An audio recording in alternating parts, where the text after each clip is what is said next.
Je suis ravi de vous retrouver en 2025 pour de nouvelles aventures au cœur des informations sur la télévision nationale. Merci de votre fidélité. Bienvenue, mesdames et messieurs. Voici les titres de votre journal. Le Premier ministre, chef de gouvernement, reçoit le vœu de nouvel an de ses collaborateurs, des moments de convivialité marqués par le rappel des défis et des perspectives. On fera le point tout à l'heure avec Adi Kamara. Et puis l'actualité, c'est aussi cette grande première en Guinée. L'école pour les enfants autistes va ouvrir ses portes en quelques jours. Des efforts pour répondre aux besoins des personnes porteuses de handicap dans notre pays. Et enfin, la société Rissal Frigia poursuit son programme d'investissement communautaire. Des forages sont mis à la disposition de plusieurs localités de Fria. Plus de 297 millions de francs guinéens ont été investis dans ce projet. Voilà pour le sommaire. Bonsoir à tous et bienvenue dans ce journal que nous ouvrons par un décret. Décret D2024 0279 PRG CNRD SGG portant promulgation de la loi L 2024-023 CNT du 31 décembre 2024.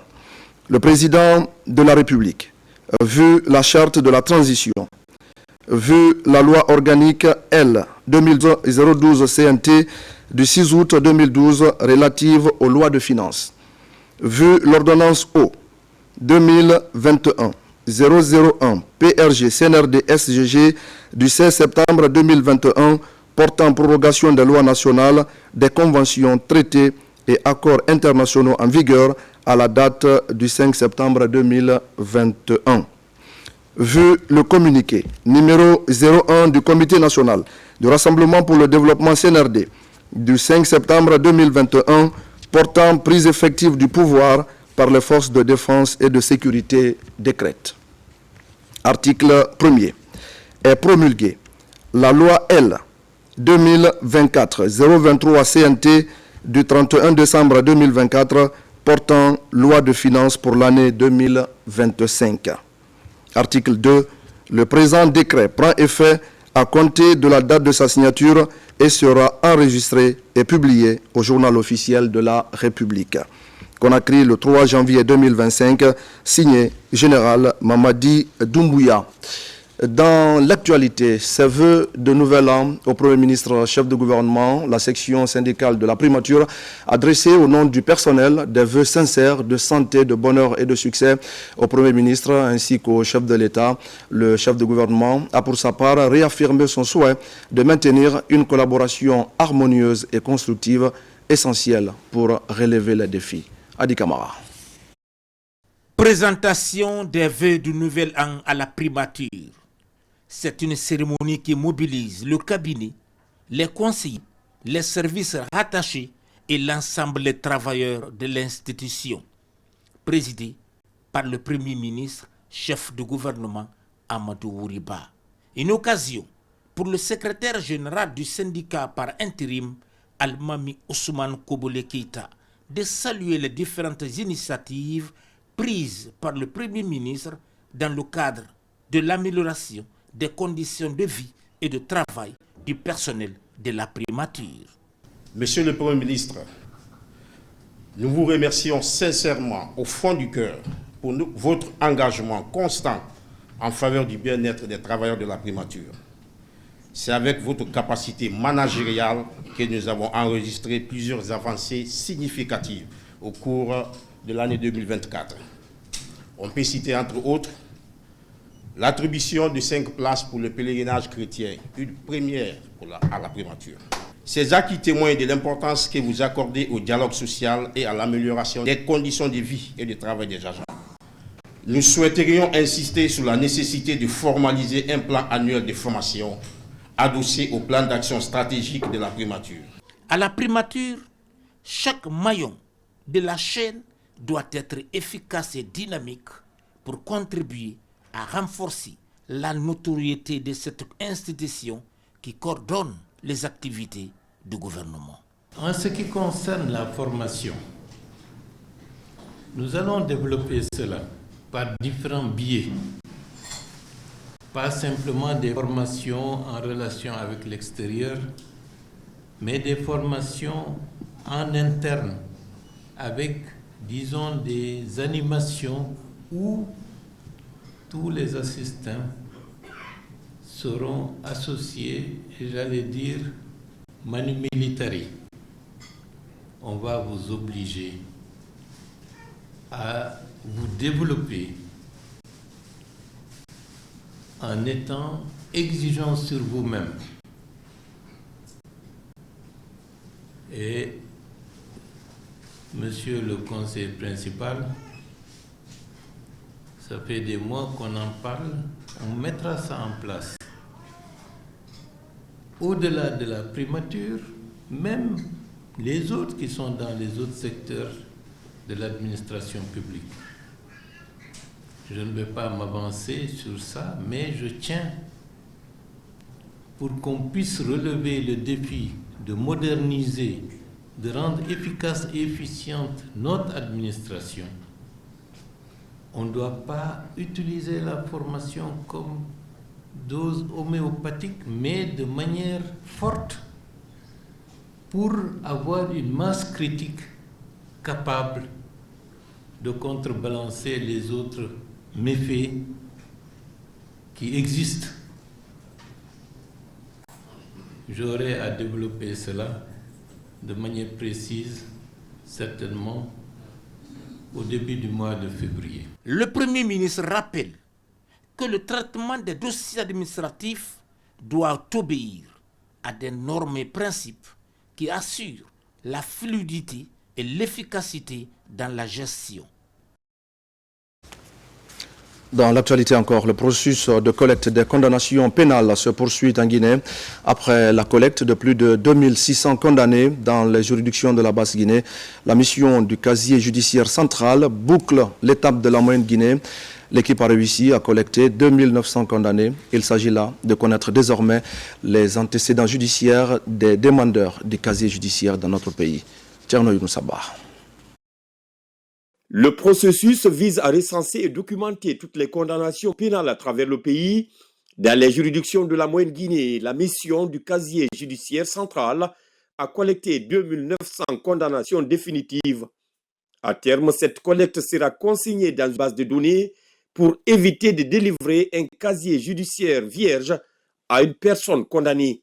Toutes les condamnations définitives seront répertoriées et cela va permettre non seulement à la justice et à l'ensemble des forces de défense de sécurité d'avoir des informations sur les condamnés en République de Guinée. Grâce à votre engagement, nous avons pu relever un défi d'envergure, mettre en place les bases d'un système judiciaire plus transparent, efficace et accessible. La digitalisation vise à créer un cadre inclusif et accessible.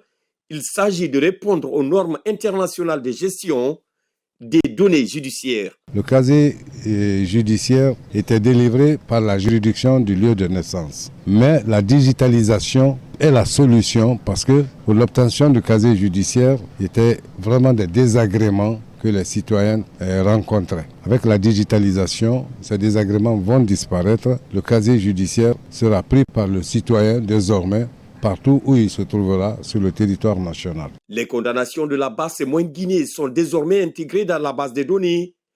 Elles seront classées selon la nature des infractions, la date de la condamnation et la juridiction d'origine. À noter que le casier judiciaire est le relevé des décisions prononcées contre une personne. Et puis les districts de Kankanfodéa, Kambaya, relevant de Dabola et Sandamfra d'Andingirai appuient l'État dans la réalisation des infrastructures routières. À date, les fils ressortissants de ces trois villages ont reprofilé plus de 15 km. Plusieurs ponts sont également construits. Toutefois, ils sollicitent l'aide du gouvernement pour le bitumage de ce tronçon très pratiqué. Vous allez le voir par les communautés. Ibrahima Oulem Fofana est notre correspondant sur place. C'est un tronçon situé entre le carrefour de Fankama à 18 km de Bisikrima et Sandamfra à 55 km de Dingirai. Ce reprofilage des 14 km est le fruit des efforts collectifs des fils ressortissants des districts de Sandamfra, Kambaya et Kankanfourea. Plus de 33 dallos et des ponts sont réalisés. on a fait à peu près 6 mois d'ici. Sur l'État. Chacun va faire le maximum de son effort dans ce pays. On est là pour travailler. Nous voulons ici de mettre les bébés béton bitumé. C'est ça que nous voulons maintenant. Il faut nécessairement une route qui passe par là. Parce que pendant l'hivernage, on a beaucoup de difficultés pour atteindre les autres districts. Donc on a fait ça, la route là. Chacun a contribué. C'est un travail très salué par les usagers de ce tronçon. Ici, les communautés riveraines lancent l'appel au gouvernement pour le bitumage. Je pratique ce tronçon nuit et jour. Nous bénissons ceux qui ont réalisé cette route, car c'est dans ça que les passagers et nous tirons profit. Notre président, général Mamadi Doumbouya, on a fait ce travail sous son autorité. On a construit plusieurs ponts et des dallots. Ce que nous sollicitons de lui, c'est de nous aider à bitumer cette route. Ces 3 districts ont aussi ouvert d'autres pistes rurales vers d'autres localités voisines. L'autre résultat visible est que tous ces districts sont à date bien lotis. Au même moment, le projet de construction de l'autoroute 2 voies Kagbelen-Tanen se concrétise. Après les études d'impact environnemental et social, l'heure est maintenant à la présentation du rapport au comité technique d'analyse pour validation. C'est une exigence des autorités qui veulent s'assurer que les infrastructures routières se concrétisent désormais dans les règles de l'art. Reportage Al-Gassimouba et Ayassila. La construction des infrastructures routières nécessite de solides études d'impact environnemental et social, des impacts qui préoccupent le gouvernement.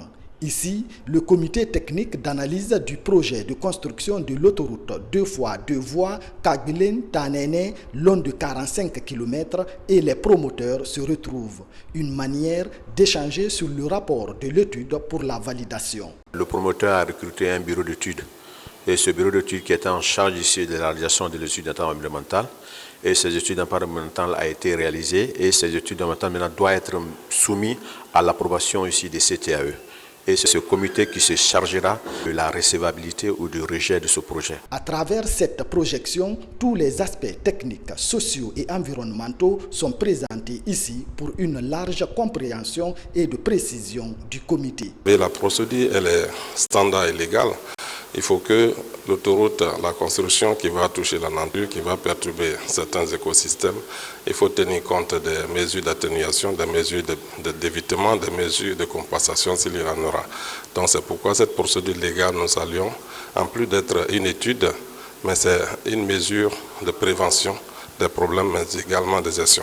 Le ministère de l'Environnement, à travers Mme Diami Diallo, ne ménage aucun effort pour que les projets de développement ici en Guinée puissent s'implanter en toute sérénité dans le strict respect justement de la réglementation en vigueur. Donc je pense que c'est dans ce cadre-là que ce projet a été initié et on est là pour examiner le contenu technique et scientifique du rapport. La construction des infrastructures routières, un projet phare du chef de l'État, général Mamadi Doumbouya. La réussite de l'étude d'impact social et environnemental va contribuer à garantir la qualité de l'infrastructure. Merci Al-Gassimouba. Et avant de poursuivre ce journal, le contenu de ce communiqué relatif au lancement de la vente des vignettes de la taxe unique sur les véhicules pour l'exercice 2025. La Direction générale des impôts a l'honneur de porter à la connaissance de tous les détenteurs de véhicules à moteur le lancement des opérations de vente des vignettes de la taxe unique sur les véhicules TUV pour l'exercice 2025.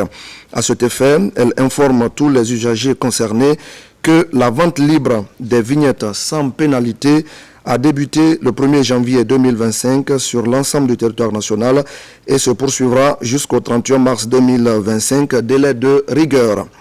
À compter du 1er avril 2025, tout achat de vignettes sera majoré d'une pénalité de 25% de sa valeur faciale, conformément à la réglementation en vigueur. L'achat des vignettes est totalement dématérialisé et se fait via Orange Money, MTN Mobile Money, Paycard, BNB et Crédit Rural par virement bancaire à la BCRG sur le compte 20 11 000140 ainsi que dans les bureaux régionaux et préfectoraux des transports terrestres ex-CADAC. La Direction générale des impôts s'est comptée sur le civisme de chacun et de tous. C'est signé le directeur général adjoint Dan Lama. Les fêtes de fin d'année, bien que festives, sont souvent marquées par des incidents. Pour sécuriser les personnes et leurs biens, la police nationale a mis en place un dispositif sécuritaire mobilisant près de 7000 agents sur l'ensemble du territoire national. Une mission était en tournée pour évaluer l'efficacité de ce dispositif, notamment dans le Grand Conakry. Colonel Morikaba. Pour s'assurer d'une part de la présence effective des agents déployés dans le dispositif sécuritaire et d'autre part de leur conformité dans l'accomplissement de leur mission, la hiérarchie policière s'est rendue sur le terrain ce 31 décembre. C'était pour aller vérifier une fois encore est-ce que les dispositions ont été respectées par la troupe. Et Dieu merci, il faut reconnaître que toutes les instructions qui ont été données ont été respectées à la lettre. Et toutes les unités sont présentes à leur position, y compris la routière. Et surtout, je demande à la police de continuer à travailler dans ce sens en respectant strictement les droits de l'homme. La tournée d'inspection et de prise de contact avec les troupes dans le Grand Conakry a été saluée par les autorités policières. C'est un sentiment de joie qui m'anime aujourd'hui. La direction générale de l'EPROGEM, nous sommes en contact avec l'équipe de permanence. Pour le moment, il n'y a aucun enregistrement de disparition ni de déclaration de perte de mineurs sur le terrain. Sur l'instruction de M. le ministre de la Sécurité et de la Protection civile, l'inspection avait pour charge de vérifier est-ce que les consignes qui ont été données à la troupe sont respectées. J'avoue honnêtement qu'on est satisfait. De Kaloum en passant par Koya et Kabelin, maintenant nous sommes équipés. J'avoue honnêtement qu'on est réjouis. Selon la délégation du directeur général de la police nationale, déployer des hommes sur le terrain est une démarche importante. Toutefois, échanger avec eux sur place renforce leur engagement et les rassure dans leur mission de sécurisation des personnes et des biens. Cet autre communiqué du ministère de l'administration du territoire et de la décentralisation. À l'orée de la nouvelle année, le gouvernement, à travers le ministère de l'administration du territoire et de la décentralisation, remercie les populations et tous les acteurs de la chaîne de l'assainissement pour les efforts consentis pour améliorer l'environnement urbain des villes de Guinée. L'année 2025 sera une année de consécration et de grandes réalisations dans le secteur de la gestion des déchets dans le Grand Conakry et dans certaines villes. Comme à l'accoutumée, chaque premier samedi de l'année 2025 sera une fois de plus une occasion pour les autorités locales d'amplifier les actions d'assainissement et de prendre des initiatives visant à améliorer le cadre de vie de nos populations. Nous espérons pouvoir compter sur l'engagement de l'ensemble de nos citoyens ayant toujours manifesté leur forme volonté d'œuvrer pour un environnement propice au développement harmonieux et équilibré dans nos cités. Les autorités régionales, préfectorales et communales sont invitées à prendre toutes les bonnes dispositions pour mettre un accent particulier sur les marchés et gares routières de nos villes. Nous profitons de la même occasion pour informer la population que la circulation ne sera pas bloquée le samedi 4 janvier 2025 de 8h à 12h. Bonne année à toutes et à tous.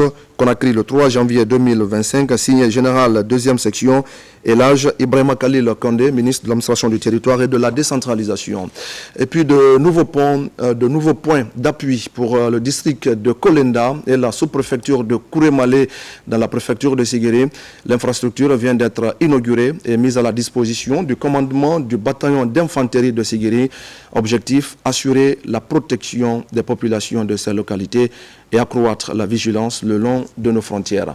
Adjudant-chef Omar Kamara, correspondant de la presse militaire.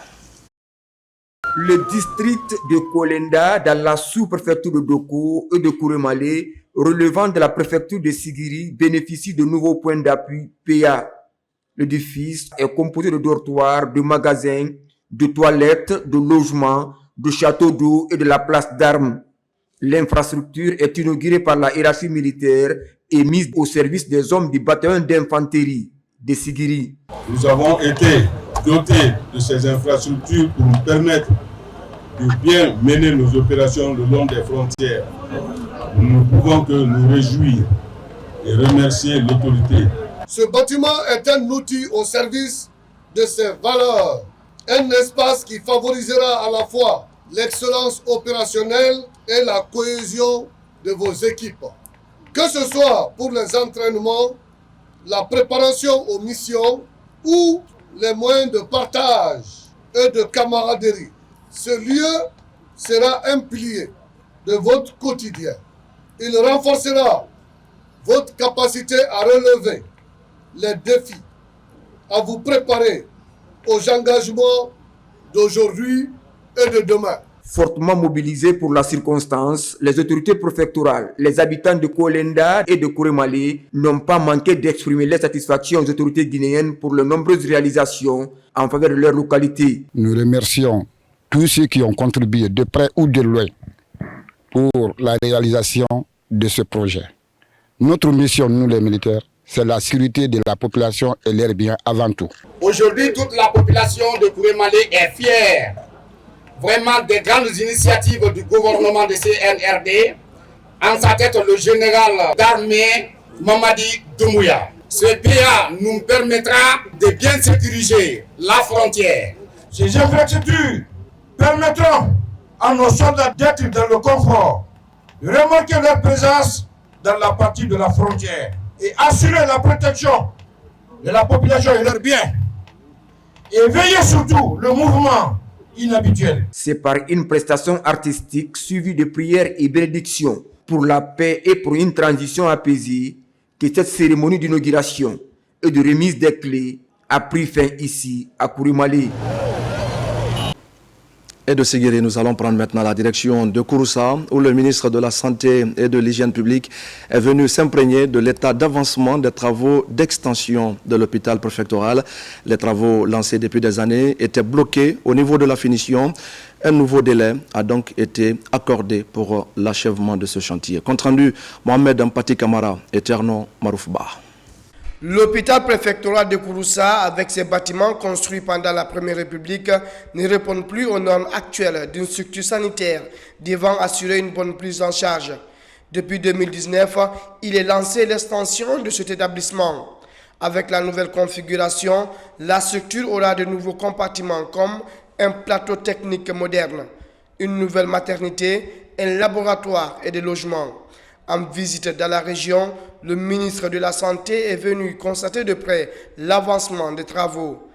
Et monsieur le ministre a pris la décision et donné les instructions aux entrepreneurs, aux différents acteurs, que les travaux de la construction et de l'hôpital préfectoral de Kouroussa soient achevés dans le plus bref délai. La santé de la population étant une préoccupation du chef de département, il a mis à profit pour s'imprégner des conditions d'hospitalisation des malades dans cette structure. Partout, Dr Omar Djeba a demandé de restaurer la confiance entre agents de santé et la population. Il est venu avec tous ces cadres pour voir, parce qu'en réalité, il faut que les agents de santé puissent respecter les directives du ministère de la Santé. Les directives, c'est quoi? C'est de restaurer la confiance entre les agents de santé et la population. Et je pense que c'est ce que le ministre, partout où on est passé, c'est ce message ferme qu'il a donné. Et je pense que c'est à nous de poursuivre le suivi régulier de toutes les recommandations formulées.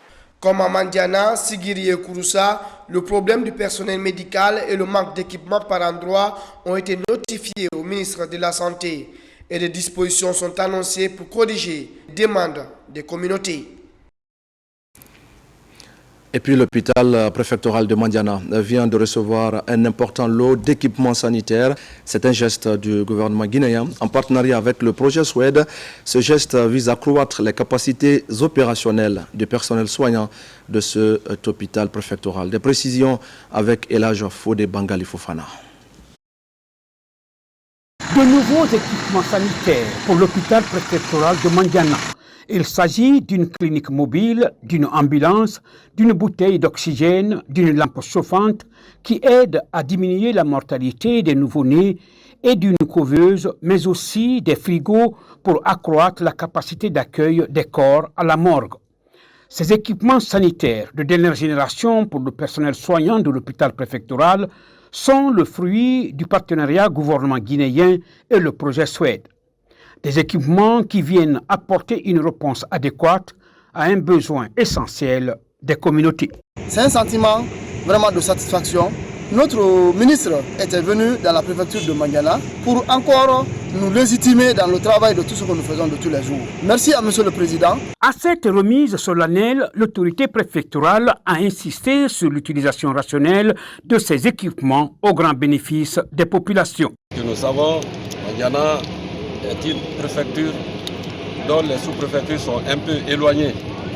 Donc si nous recevons ces matériels, ça, je peux dire, c'est un ouf de soulagement et je demande à ce que ces matériels soient utilisés uniquement au service de l'hôpital et à bon escient.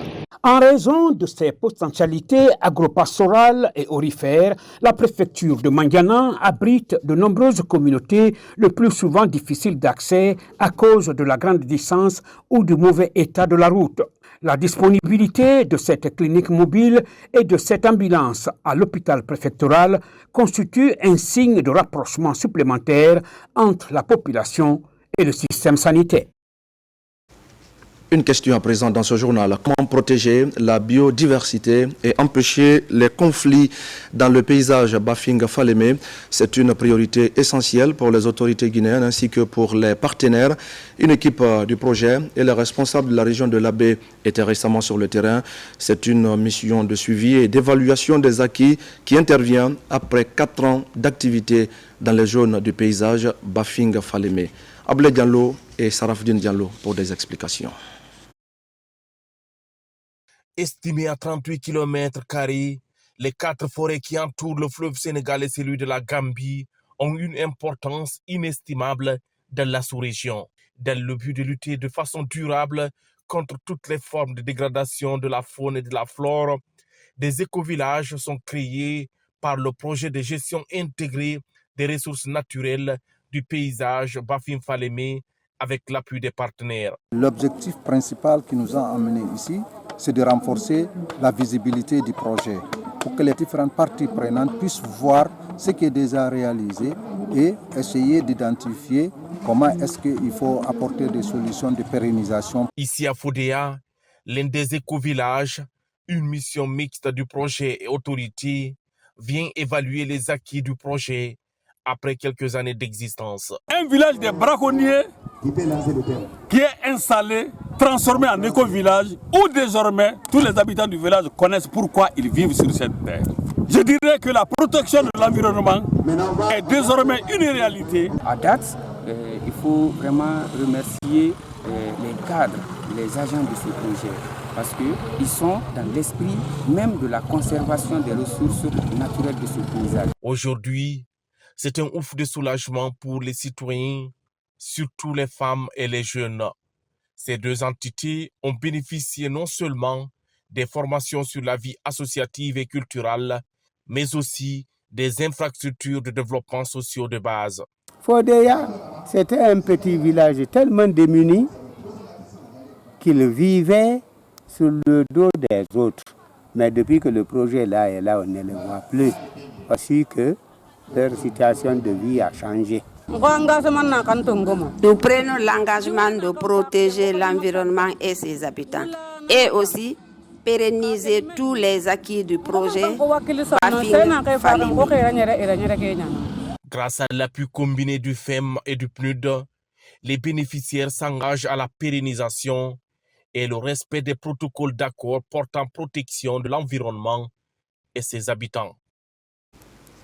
Et pendant ce temps, les membres du conseil d'administration du Fonds de développement agricole s'apprêtent à accueillir la nouvelle année avec de nouvelles priorités, à savoir accélérer le processus de changement de statut juridique. C'est pour mieux aider le FODA à jouer son rôle de pourvoyeur de fonds pour accompagner les projets dans le secteur agro-pastoral. Fodé Camara. L'une des principales contraintes du monde rural est liée à l'accès au financement par le biais des banques classiques.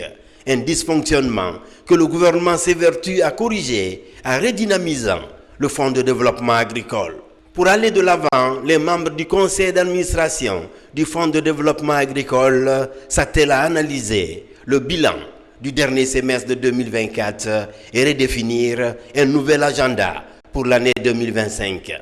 Le budget du Fonds de développement agricole qui va être soumis aux administrateurs aujourd'hui se chiffre à hauteur de 124 milliards, qui est aussi bien composé des escomptes de recouvrement auprès du BND, le budget national de développement. Ensuite, on a le recouvrement des prêts qui ont été accordés les 2 précédentes années et certains fonds qu'on escompte avoir auprès des partenaires financiers internationaux. C'est de solliciter l'appui des administrateurs pour la validation de ce budget qui est quand même un budget ambitieux pour le secteur agricole de notre pays et peut-être un engagement à utiliser cela de façon efficace et efficiente. Principale résolution, l'accélération du changement de statut juridique du Fonds de développement agricole.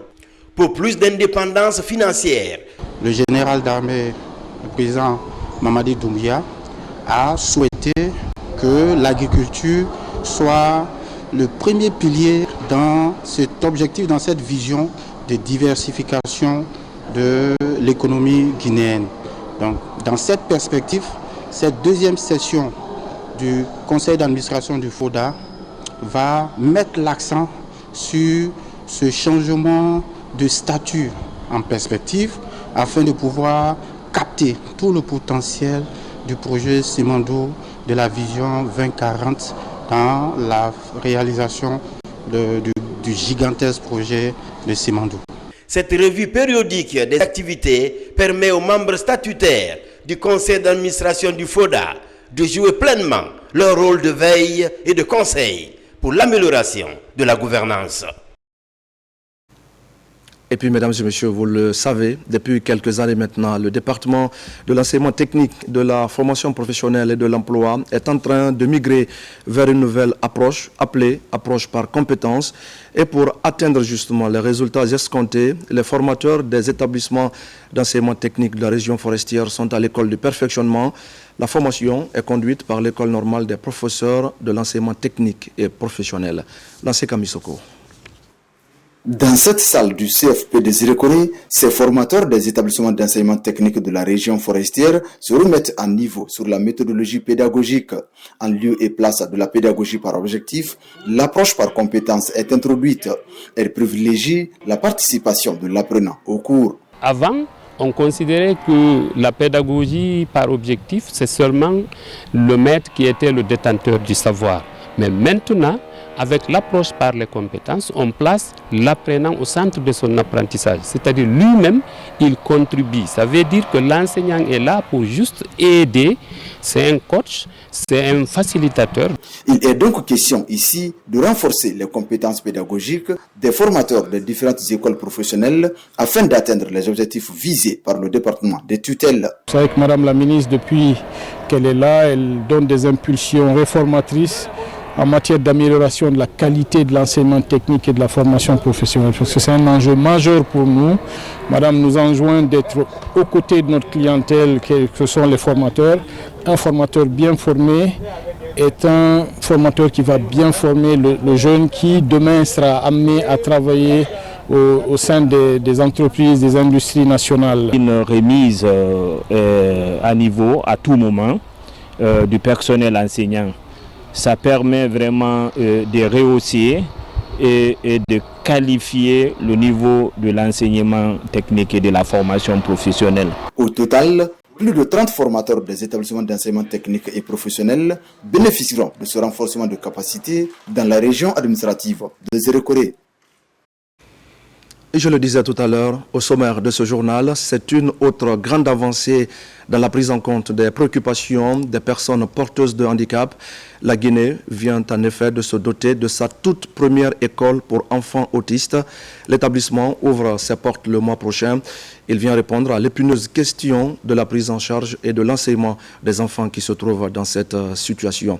Retour sur les tenants et les aboutissants de cette initiative avec Amadou Touré. Le LAB est la toute première école pour enfants autistes en Guinée.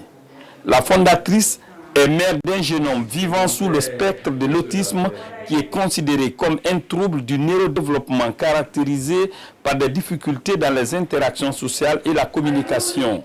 Une situation qui affecte plusieurs enfants en Guinée et dans le monde. Et c'est pour aider les enfants dans cet état que Fabi Gallo ouvre dès ce mois de février les portes de ce centre ici, à Nongomori-Kantea. On essaye vraiment d'utiliser des procédures de standards américains pour traiter les enfants qui ont des besoins particuliers et aussi des besoins de comportement. Donc on a le côté clinique, mais aussi on a le côté éducation spécialisée. Une école qui se veut d'abord humanitaire et accessible à tous les enfants à travers une stratégie de parrainage. Nous voulons le rendre assez accessible à tout le monde. Donc nous sommes en train de travailler en partenariat avec certaines banques, avec certaines sociétés sur place pour avoir une sorte de sponsorship, de financement pour ces familles-là. Pour cette première année, l'école recrute 15 enfants autistes suivant un programme conforme aux standards internationaux largement en anglais avec des cours en présentiel et en e-enseignement. Nous, c'est jusqu'au primaire que nous formons en ce moment. Après le primaire, nous comptons accompagner les enfants à se réinsérer dans une classe normale. À partir du mois prochain, les premiers élèves recrutés pour ce centre seront soumis aux horaires allant de 9h à 15h pour l'enseignement et de 16h à 18h pour les exercices de thérapie. Merci Amadou Touré. Je le disais également au sommaire. À Fria, cette fois, c'est Russal Frigia qui poursuit son programme d'investissement communautaire. Et cette fois, ce sont des forages qui sont mis à la disposition des populations de Fria. Plus de 297 millions de francs guinéens ont été investis pour répondre aux préoccupations de 3 localités, des localités où le besoin en eau se posait avec acuité. Détail avec Tierno Ousmane Diallo. La construction de ces forages par Russal Frigia au bénéfice des populations s'inscrit dans le cadre de l'engagement sociétal de l'entreprise en vue de contribuer à l'amélioration des conditions de vie des habitants de la cité d'Alumine. Plus spécifiquement, ce sont 3 forages qui sont offerts aux localités de Katouron 1 École, Aviation 2 et Mélibouni où l'accès à l'eau potable était vivement souhaité. C'est une grande joie pour nous. Nous éprouvions des difficultés énormes. À présent, nous sommes soulagés. Plus de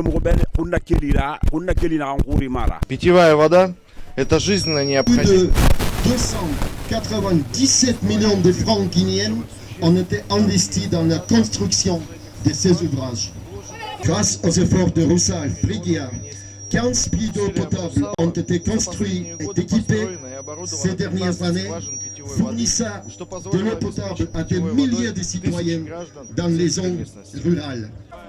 Outre les forages, Russal Frigia investit dans la construction des infrastructures de base et soutient les initiatives communautaires de développement, des actions qui contribuent au maintien d'un climat d'entente entre l'usine et les populations riveraines. Il est à rappeler ici que la direction générale de Russal Frigia fait d'énormes efforts pour la ville de Fria. Je suis témoin et j'en suis témoin et je peux témoigner partout où le besoin se fera sentir. C'est une immense joie pour ces populations bénéficiaires.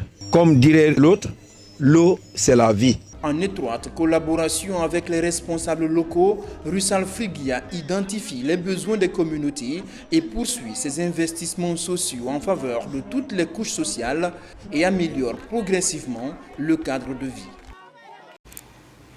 Dans l'actualité encore, la deuxième session du dialogue consultatif de la jeunesse panafricaine a pris fin à Accra, au Ghana.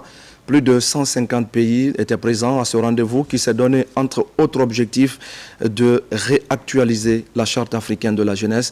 La Guinée était représentée aux travaux par le directeur national des activités socio-éducatives de la jeunesse et par le président du Conseil national de la jeunesse. Commentaire Moussa Komara. Placé sous le thème « Refonte de l'écosystème de développement de la jeunesse en Afrique pour un engagement et une inclusivité renforcée, créer des institutions dédiées à la jeunesse pour bâtir l'Afrique que nous désirons », ce deuxième dialogue consultatif de l'Union panafricaine de la jeunesse se penche sur les principaux défis auxquels la jeunesse africaine est confrontée. L'Union africaine nous a fait, comme tous les autres pays de l'Afrique, pour justement revoir les textes de base et, n'est-ce pas, discuter sur les approches futures dans le cadre, bien entendu, de la bonne marche du Conseil national des jeunes de Guinée, des différents pays membres. Durant 3 jours, le président du Conseil national de la jeunesse guinéenne et ses pairs vont réviser la Charte africaine de la jeunesse, établir des cadres administratifs et juridiques clair pour activer les opérations et les processus électoraux de l'Union panafricaine de la jeunesse. Ils vont aussi tenter de trouver des réponses à la faible participation des jeunes à la prise de décision, au manque de financement adéquat des programmes destinés aux jeunes. On a aussi des discussions sur l'organisation et le fonctionnement de l'ensemble des conseils nationaux de jeunesse, la relation qui doit exister entre les conseils nationaux de jeunesse et bien sûr les ministères de tutelle pour qu'on puisse être vraiment ces jeunes qui vont être une force de proposition et pouvoir défendre l'intérêt des jeunes à l'échelle nationale, continentale et internationale. À ce rendez-vous d'Accra, plus de 170 jeunes, notamment les présidents des conseils nationaux de la jeunesse, des chefs des plateformes régionales et internationales de jeunesse et des acteurs de développement de la jeunesse ont pris part.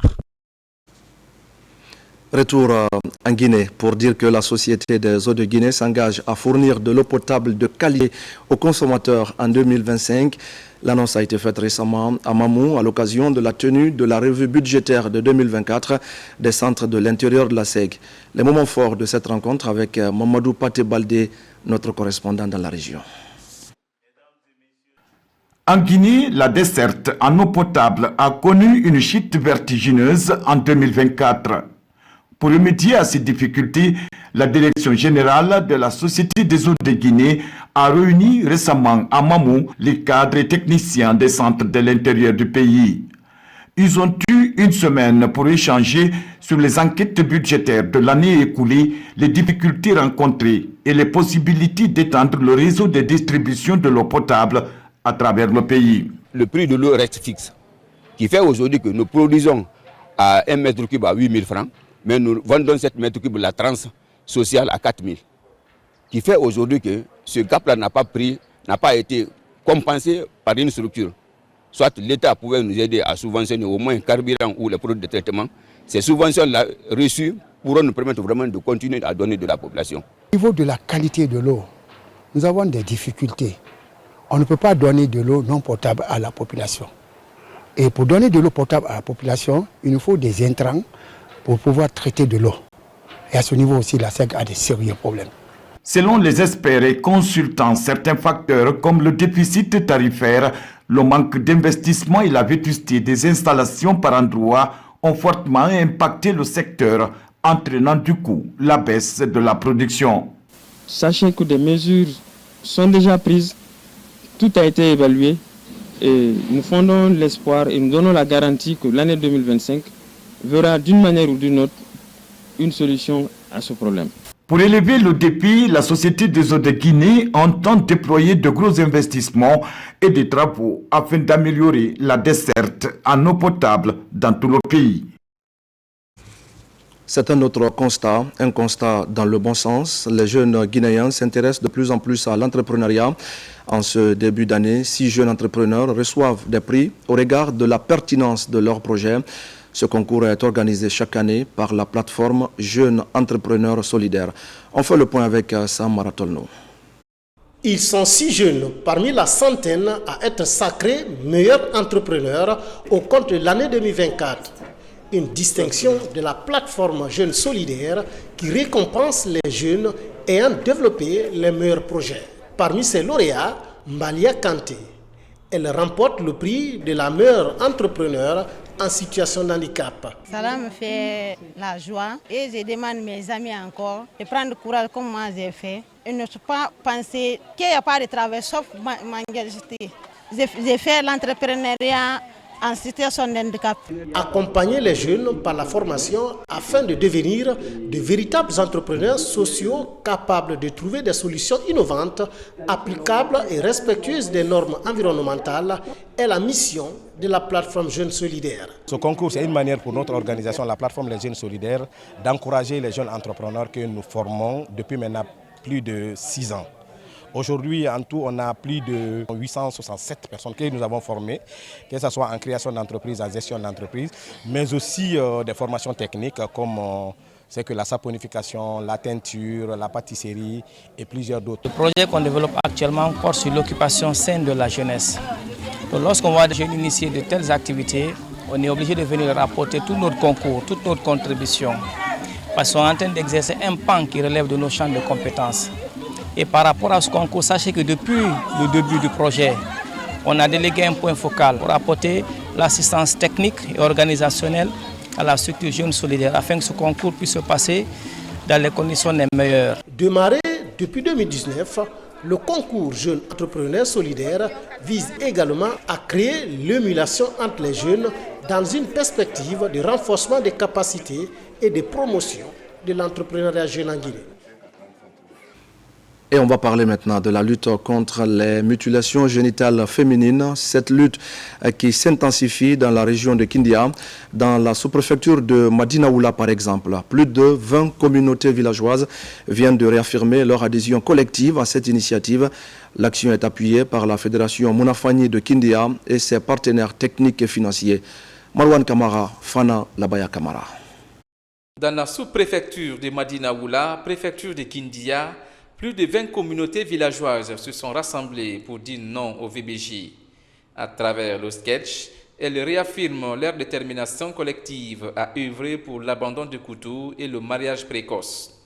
Le programme est piloté par la Fédération Mounafani de Kindia et ses partenaires UNICEF et UNFPA. Sorti de cette rencontre, je pense que les décisions sont déjà prises et que les communautés vont répliquer cela dans leurs villages respectifs. Les 20 villages qui sont concernés aujourd'hui dans cette mobilisation et qu'évidemment, d'ici là, nous allons avoir des résultats concrets sur le terrain, que les gens vont abandonner toutes les pratiques néfastes. Cette journée de décision collective est une occasion de sensibiliser sur les conséquences liées aux mutilations génitales féminines et le mariage d'enfants. Elle est aussi une opportunité pour la FMK de mobiliser les ONG, les groupements féminins contre les violences basées sur le genre dans les localités de Kindia. C'est 158e village de ma préfecture de Kindia qui a fait une déclaration publique d'abandon des mutilations génitales féminines et le mariage d'enfants. Je sais qu'à partir d'aujourd'hui, ce que j'ai vu à Madinaoula, vraiment, c'est un pari à gagner. À travers le thème « Une fille non excisée est pure et complète », la Fédération Mounafani de Kindia et son partenaire comptent attirer l'attention des leaders communautaires sur le respect et la protection des droits des femmes. On en vient maintenant à cette satisfaction pour l'Agence nationale d'inclusion économique et sociale. L'ANES vient en effet de boucler les transferts monétaires d'urgence en faveur de plus de 150 000 ménages vulnérables. Place désormais aux transferts monétaires réguliers qui bénéficient de l'appui de 240 nouveaux assistants communautaires. Et parmi ces assistants, ceux de Forekaria, de Kindia et de Mamou viennent d'être outillés. Abdul Karim Kamara. Les éléments du nouvel attelage du programme NAFA de l'ANIES se mettent progressivement en place. Pour y parvenir, l'on s'attache les services de nouveaux assistants communautaires afin de renforcer l'équipe déjà opérationnelle sur le terrain. Ces nouveaux assistants issus de Forekaria, Kindia et Mamou s'approprient le contenu du projet de riposte d'urgence et d'appui au programme NAFA. C'est un atelier de sensibilisation des différents acteurs pour qu'ils puissent connaître leur rôle et leurs responsabilités, mais connaître vraiment les objectifs du projet, comment faire cet accompagnement ensemble, ce travail à la chaîne. La présentation porte sur des axes comme les indicateurs du projet, ses composantes, le système suivi-évaluation ou encore les approches de ciblage et les critères d'éligibilité. En tant que nouveau sur le terrain, il fallait, n'est-ce pas, ressortir quels sont les enjeux qui tournent autour, n'est-ce pas, du projet. Parce que nous allons dans les communautés, n'est-ce pas, qu'on ne connaît pas. Mais grâce à cet atelier d'information et de sensibilisation, vraiment, on a tiré profit. C'est d'améliorer encore la qualité des prestations. Et quand il y a les requêtes, les plaintes, éventuellement que ces plaintes soient résolues et ainsi relancer l'activité. Au cours de cette journée d'information et de sensibilisation, ces nouveaux assistants apprennent aussi à comment être connexes sur le terrain avec les autres entités du projet, les comités de gestion des plaintes par exemple. Il faut augmenter l'équipe afin que les résultats soient meilleurs. Et avant d'aller au transfert monétaire régulier, il faut préparer les acteurs de mise en œuvre. Nous avons besoin aussi de recueillir leur avis et intégrer dans la deuxième phase. Nous, on va se mettre sur pied pour continuer à élargir la sensibilisation jusqu'au dernier hameau et considérer que nous sommes là pour ces paisibles populations. Si l'appui vient de l'extérieur, nous on dira toujours bienvenue parce que nous sommes les bénéficiaires. Ces agents de Forécaria, Kindia, Mamou reçoivent également des motos pour leur mobilité. En tout, ils sont 240 nouveaux assistants communautaires déployés par l'ANIES dans les 9 préfectures pilotes du programme NAFA. Le 19 novembre dernier, un incendie s'est produit dans une maison à Senkefara, un quartier de Kankan. La victime est une veuve, elle est mère de 2 enfants. Le sinistre, vous allez le voir, a complètement défiguré sa maison. Après un mois, le cri du cœur de Fadima Bekaba interpelle la conscience pour réparer des dégâts encore déplorables. Damo Kaba. Senkefara 1 est l'un des quartiers de la ville de Nabaya. La nuit du 19 au 20 novembre 2024, le feu s'est déclaré dans cet appartement de 3 chambres, salon et douce. Pas de perte en vies humaines, mais des dégâts sont énormes. Tout est parti en fumée. Des blessés graves et une importante somme calcinée. Seul le livre saint a été sauvé. L'origine du sinistre n'est pas encore déterminée.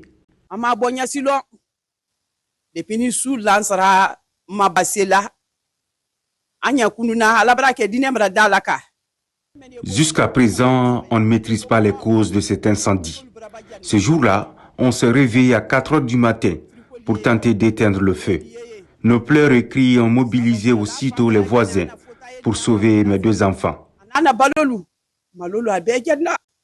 Fadima Bekaba, la mère de famille, est veuve depuis 18 ans. Après un mois de silence et de tristesse, les cicatrices du drame sont encore là. Jusque-là inconsolable, Fadima Bekaba compte sur l'appui des bonnes volontés pour réparer des dégâts, afin de stabiliser sa vie et ses enfants orphelins de père. Cet appel pressant tous les consciences.